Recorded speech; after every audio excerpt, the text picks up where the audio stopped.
Yes, mtazamaji wa JNR Mtita TV, rafiki namba moja wa burudani na michezo. Karibu sana, tunazungumza soka. Mimi ni Babu Ali, nyuma ya kamera yuko mwenzangu AP Classic, na tunapewa udhamini mkubwa na JNR Mtita Unisex Saloon na Brand Hotel. Tunazungumza soka, niko na mzee wa data Ramadhan Mbwaduke. Mzee wa data, hatimaye Ivory Coast, moja kati ya mataifa ya Afrika ambayo amefuzu moja kwa moja kombe la dunia. Linatajwa jina la Pacome, mchezaji ambaye anacheza Yanga na ameitwa kwenye kikosi cha Ivory Coast, na hilo tunalitambua. Amefuzu akiwa na Ivory Coast. Labda hii inaongeza hadhi gani kwenye klabu yake? Tumeona wamempongeza. Sio tu klabu yake, lakini pia ligi kuu Tanzania bara, lakini pia yeye mwenyewe, lakini pia walau kuanza kutuongezea timu za kuzishabikia wakati wa finali za kombe la dunia. Unafahamu kama Afrika, Tanzania sisi wawakilishi wetu wote kwa kiasi kikubwa tunaofuatilia mpira wa miguu, zile zenye kupeperusha bara la Afrika katika kombe la dunia huwa automatically ni timu zetu. Sasa Ivory Coast kufuzu kwake, Peodo Pacome Zouzoua akiwa miongoni mwa wachezaji waliofanikisha hilo, maana yake ni kwamba tayari katika zile zinazowakilisha bara la Afrika zitakazoshabikiwa, huenda zenye mashabiki wengi ni pamoja na hii Ivory Coast itakuwa hivyo. Lakini kwa ujumla tu ni kwamba kuwepo kwake Peodo Pacome Zouzoua katika kikosi cha wachezaji waliowezesha Ivory Coast kufuzu kombe la dunia tayari ni heshima kubwa, hata kama ikitokea kwa sababu yoyote ile hata kuwepo kule Marekani, Canada na Mexico ambako ndiko finali hizi zinakwenda kufanyika 2026. Akienda kuwa miongoni mwao na kwenda kucheza sasa katika finali hizo ni heshima zaidi. Lakini kile kitendo cha kuwa miongoni mwao, kwa sababu kumbuka kwenye kikosi hiki cha mwisho katika mapambano ya kwenda kwenye finali za kombe la dunia, kocha Emas Faye, wachezaji aliowaita wote wanatoka nje ya bara la Afrika, yani wanacheza soka lao nje ya bara la Afrika, isipokuwa ni Peodo Pacome Zouzoua kutoka katika ligi kuu Tanzania bara, kutoka kwa mabingwa wa ligi kuu Tanzania bara mara 4 mfululizo, na maanisha Yanga. Kwa hiyo Pacome Zouzoua, heshima hii nimekwambia kwa klabu yake ya Yanga, kwa ligi kuu Tanzania bara, lakini pia kwa bara zima, kwa sababu kikosi cha Ivory Coast, kwa sababu kimejaliwa nyota wenye vipaji vya kutosha waliotapakaa dunia nzima katika maeneo mbalimbali. Akajikuta kocha wao Emerson Faye akiita kikosi ambacho analazimika kuita wachezaji wengi wanatoka nje ya Afrika, kwa sababu unajua unapambana kwenda kwenye finali za kombe la dunia. Hakuna kuita kwa wiano kwamba wa huku tuchukua wawili, unachukua wachezaji wako wote ulionao mkononi wenye ubora wa kuwezesha kwenda kwenye finali za kombe la dunia. Sasa wale bora kuliko kwa Ivory Coast kwa sasa, kwa mtazamo wa kocha Faye, ni pamoja na Peodo Pacome Zouzoua, halafu waliobaki wote wanacheza nje ya Afrika. Inamaanisha kina Franck Kessie anacheza soka la kulipwa Saudi Arabia, ambako amekwenda kwa sababu pana malipo manono, kwa sababu alishakuwa Barcelona ya Hispania La Liga, lakini hivi sasa yupo Saudi Arabia kwa sababu ya malipo manono. Tulishasema siku moja kwamba kwa mwaka analipwa mshahara wake ni euro milioni 14, ambazo kwa fedha za Tanzania unazungumzia zaidi ya bilioni 40. Lakini wengine wengi wako Ulaya. Yaani tunaposema nje ya Afrika, wengi ni Ulaya. Tunazungumzia wachezaji kama kina Ivan Gisand, tunazungumzia kina Ibrahim Sangare, tunazungumzia kina Adingra, tunazungumzia kina Boli. Karibu wachezaji wengi tunatoka kusema kwamba ni wote. Sasa Pacome kuwa miongoni mwao, hii ni heshima kubwa, na heshima yenyewe inaongezeka uzito zaidi kwamba katika mechi very crucial, mechi muhimu za kuwafanya wapate tiketi hiyo, Pacome amecheza mechi muhimu, kwa sababu wao vita yao kwenye kundi lao la kuania kufuzu finali za kombe la dunia. Unajua ni timu 6 inayoongoza kileleni ndio inakwenda moja kwa moja kwenye finali za kombe la dunia. Inomaliza nafasi ya pili inakwenda kucheza playoffs, kuania nafasi nyingine ya njia ngumu ya kuongeza nafasi nyingine ambayo itakuwa inawaniwa sio tu na bara la Afrika bali pia na mabara mengine isipokuwa Ulaya. Yaani Amerika Kusini watakuwa wanawania hizo nafasi mbili za njia ya playoffs. Zinakuwa zinawaniwa na Afrika, zinawaniwa na Asia, zinawaniwa na Amerika Kusini, zinawaniwa na OFC, zinawaniwa na CONCACAF, kasolo UEFA. Sasa ile moja kwa moja ndo zile zinazoongoza. Vita yao ilikuwa ngumu kwenye kundi lao kwa sababu walikuwa wanachuana sana na Gabon ya kina Pierre Aubameyang Emerick. Sasa mechi mbili kabla kufikia mwisho wa mechi za kundi lao, kwa maana kila timu icheza mechi 10.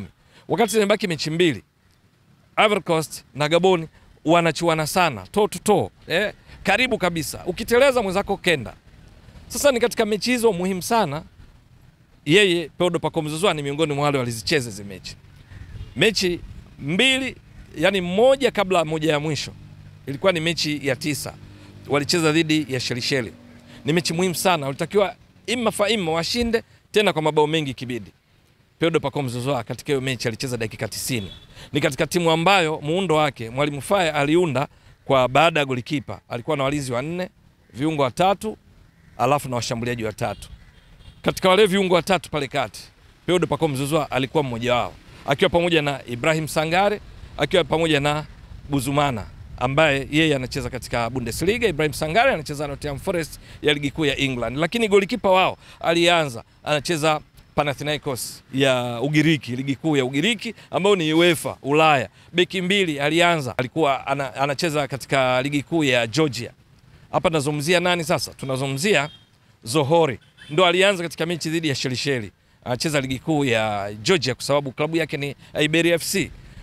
Nambari 3 alicheza Christopher Operi, anacheza ligi kuu ya Uturuki, Ulaya. Hii Georgia nayo ni Ulaya chini ya UEFA. Mabeki wa kati alicheza Wile Boli, anacheza EPL ligi kuu ya England. Alicheza Emmanuel Agbadu, anacheza ligi kuu ya England. Yaani mmoja Nottingham Forest, mmoja Wolves, zote za EPL hizo ligi kuu ya England. Wale watatu viungo ndio nimetoka kutajia. Pacome anatoka Tanzania. Ibrahim Sangare Nottingham Forest EPL. Buzumana ndo nimekwambia anacheza TSG Hoffenheim ya Bundesliga, ligi kuu ya Ujerumani. Washambuliaji watatu walianza wakati wanacheza na Shelisheli. Alikuwa ni Omar Diakite ambaye yeye anacheza katika ligi kuu ya Ubelgiji. Lakini alianza Ivan Gisand, anacheza Aston Villa ya EPL ligi kuu ya England. Mshambuliaji mwingine alianza ni Yan Diomande, anacheza RB Leipzig ya ligi kuu ya Ujerumani Bundesliga. Umeshaona hapa wote hawa Ulaya tupu, isipokuwa Peodo Pacome Zouzoua anatoka Afrika, anatoka Tanzania, anatoka Yanga. Ni heshima kubwa kwake, heshima kubwa kwa bara la Afrika. Katika kikosi cha Ivory Coast kuwa na mchezaji tu anayecheza Afrika yatosha kuwa ni heshima, kwa sababu vinginevyo ingekuwa wale wachezaji ni wa Ivory Coast, ni wa Afrika, lakini mpira wao unaocheza hivi sasa, soka la kulipwa, ni nje ya Afrika. Sasa Pacome ndo yupo hapo. Kwa hiyo kwa swali lako leo unaona hapa ni heshima ya moja kwa moja. Mechi wamecheza dhidi ya mechi ya mwisho dhidi ya Kenya. Ni mechi ambayo Ivory Coast wameshinda 3-0. Hakuanza Pacome Zouzoua. Alikuja kuingia kipindi cha pili dakika 61 wakati timu yake ikiwa inaongoza 2-0. Hicho kipindi cha pili aliingia dakika 61. Aliyetoka ni Nicolas Pepe anayecheza Villarreal ya La Liga ligi kuu ya Spain. Wakati anacheza na Shelisheli, Pepe alikuwa nje wakati anacheza Pacome Zouzoua. Safari hii Pepe ametoka dakika 61 kaingia Pacome Zouzoua. Bado alionyesha kiwango kizuri katika mechi hii ambayo walikuja kupata bao la 3 wakati akiwa uwanjani. Kwa dakika 80 na 84 wakafunga bao la 3 wakishinda 3-0.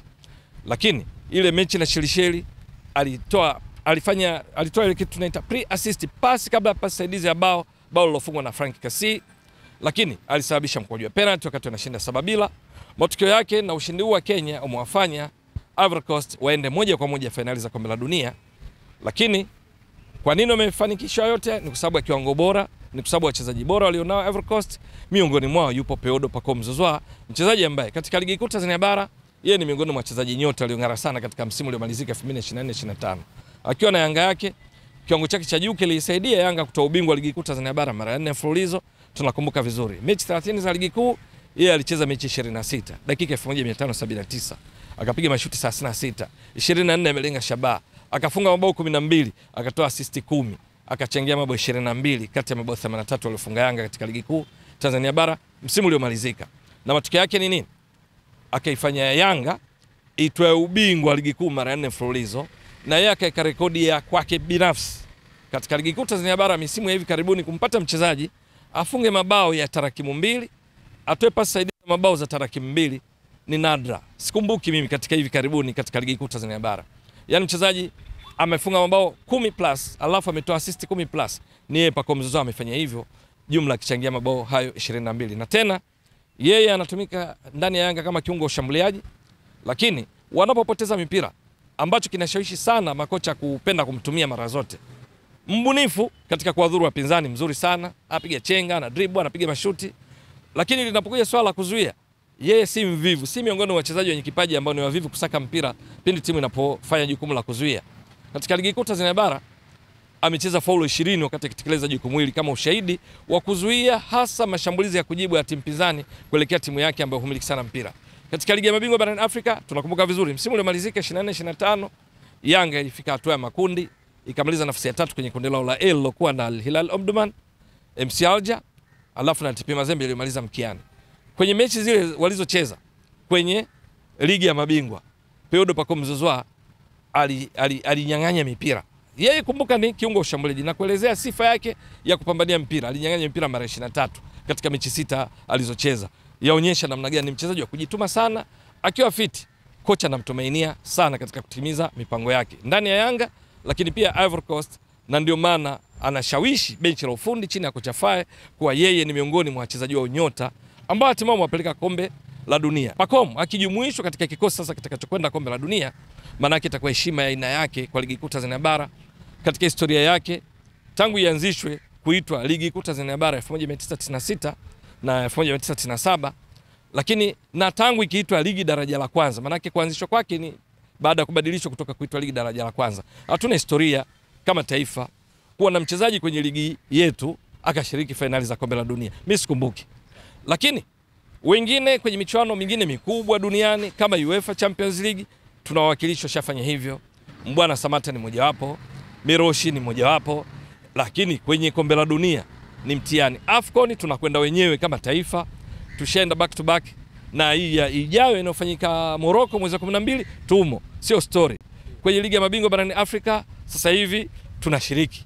Tunachosubiri sasa ni timu mojawapo ifike finali toa ubingwa. Lakini kombe la shirikisho msimu tuliomalizika Simba amefika finali. 2022-23 Yanga amefika finali. Ligi ya mabingwa timu zetu kufika robo finali sio story tena.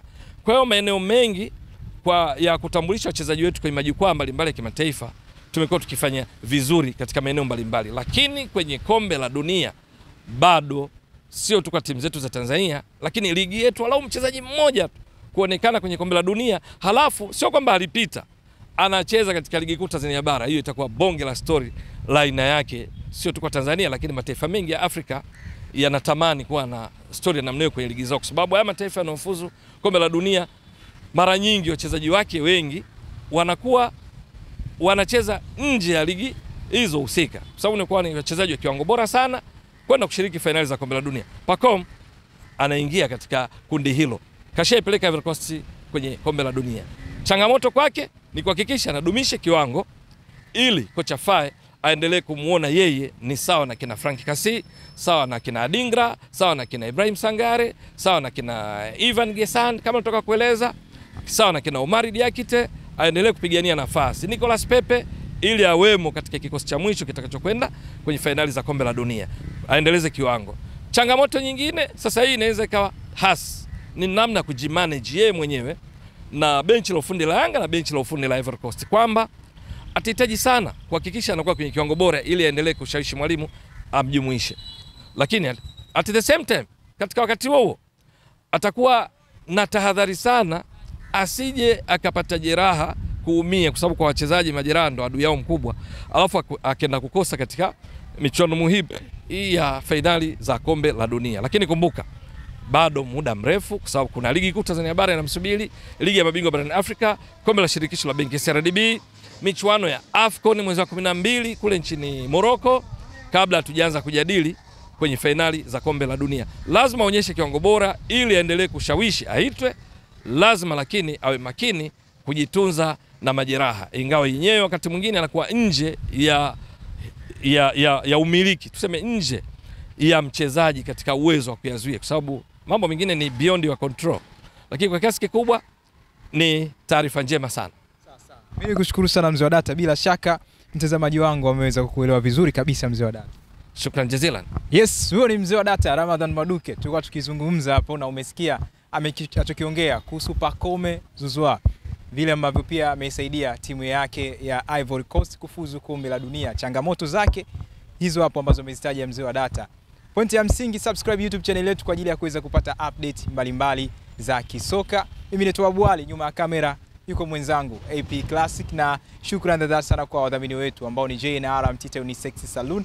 Wanakukaribisha sana kwa ajili ya kuweza kupata huduma bora katika matawi mbalimbali. Buguruni Rozana pale mkabala na kote za polisi, Mtoni kwa Azizi Ali mkabala zanati ya Mtoni, au unaweza kufika Temeke Sudani kona ya kwenda Tandika, Mikwambe Maliasili Kigamboni na Kibada shule Kigamboni pale mkabala la shule ya msingi Kibada, au Tuangoma kwa Sako. Tembelea Instagram page @officialgrmtita_unisex uweze kujionea huduma bora zinazotolewa kwa wateja pale, picha mbalimbali za video pamoja na still picture utazipata pale, lakini pia uweze kuona mandhari ya saluni pamoja na vifaa ambavyo vinatumika kutolea huduma. J&R Mtita Unisex Salon, karibu upendeze, fahari yetu ni kuona mteja akipendeza. Lakini pia Brand Hotel wanakukaribisha sana, wanapatikana pale Kisasa Dodoma, mtaa nyumba 300.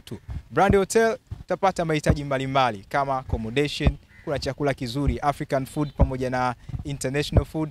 Pia Brand Hotel wana kumbi za kisasa kwa ajili ya mikutano, na pia wanakukaribisha kwa ajili ya kuweza kupata vinywaji mbalimbali. Swimming pool kila weekend wanakuwa na pool party. Tembelea pale Brand Hotel, ukifika Dodoma basi utaweza kufurahia uzuri wa Dodoma kupitia Brand Hotel. Brand Hotel kwenye Instagram wanapatikana kwa jina moja tu la @brand_hotel. Tembelea Instagram yao kwa ajili ya kuweza kujionea activities mbalimbali kutoka pale Brand Hotel. Mimi nimefika na nimeweza kushuhudia uzuri wa Brand Hotel. Once again, naitwa Babu Ali, nyuma kamera yuko mwenzangu AP Classic, anahakikisha kila kitu kiko vizuri kabisa, picha angavu. Salute kwake. Ni kweli hoteli nyingi umeshafika na umeshapata huduma zao, lakini nikuulize, je, umeshawahi kufurahia na kuenjoy kwa kupata huduma nzuri na bora zaidi kutoka Brand Hotel? Usijali wala hujachelewa. Brand Hotel ndio mabingwa kutoa huduma bora zaidi. Ni hoteli ya kifahari inayopatikana mkoa wa Dodoma yenye mandhari nzuri ya kuvutia. Ufikapo Brand Hotel utapata huduma bora ya malazi, vyakula vizuri vya Kiafrika na vya kimataifa, vinywaji vya aina zote, free breakfast, free wifi, free swimming pool, vyumba vya kisasa vyenye huduma tofauti tofauti vitakavyofanya siku yako iwe nzuri na ya kipekee. Pia tuna kumbi za kisasa kwa ajili ya mikutano na shughuli mbalimbali. Garden nzuri ya kuvutia kwa ajili ya kupumzika na kupiga picha. Tunapatikana Kisasa Dodoma, Tanzania. Fanya booking online kupitia booking.com. Tunapatikana kwa simu namba 0773467756. Email brandhotel14@gmail.com. Brand Hotel, tunaamini kwenye ukarimu na huduma bora.